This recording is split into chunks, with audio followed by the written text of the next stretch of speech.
But let's go further, because until recently, we couldn't figure out the difference between Elijah and Christ.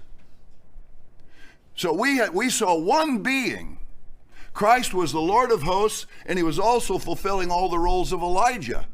He was the star that came out of Israel. He was the shepherd of Israel. He was the stone, the messenger of the covenant, the branch. No, he's not. He's the vine and the captain of the host. The one error that the world makes is they increase Christ by making him the God of the Old Testament. The church did that too. He was the Lord of hosts in our mind. But the other error is we decrease Christ by making him the things that a man would do. You're not the vine. What were you thinking, Christ? You're a branch. Because it never occurred to us that the seventh messenger could be the messenger of the covenant or God's messenger there in Malachi.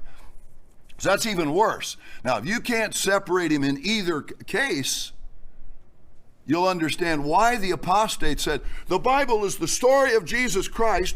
Herbert Armstrong got it all wrong. He's everywhere, all through the Bible. And they slew the church, we could say the understanding of the church, because if you look through and you believe all of that, there's one being where in fact there's three. One's the Lord of hosts. The other one said, my Father is greater than I, he's the captain of the host. And the other one's way down the line. He's a man called a servant and various other things, and he's Elijah. A lot of different terms for him. I wrote up 34 of them, and somehow the scribes knew the difference.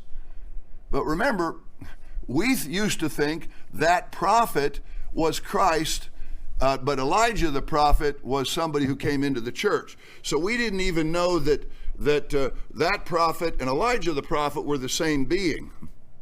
Wow. So truly the mystery of God ended truly with the other element of separation between Christ, the captain of the host, the Lord's anointed, and all the other roles he carries, who will run the kingdom forever under the Father, and the roles that are done by a man with a little flock doing the same before Christ is seen in great power and great glory on the day of the Lord. So that also came near the end. So that's also part of the mystery of God. We've long known the difference between the Lord of hosts and the captain of the host, but not the following.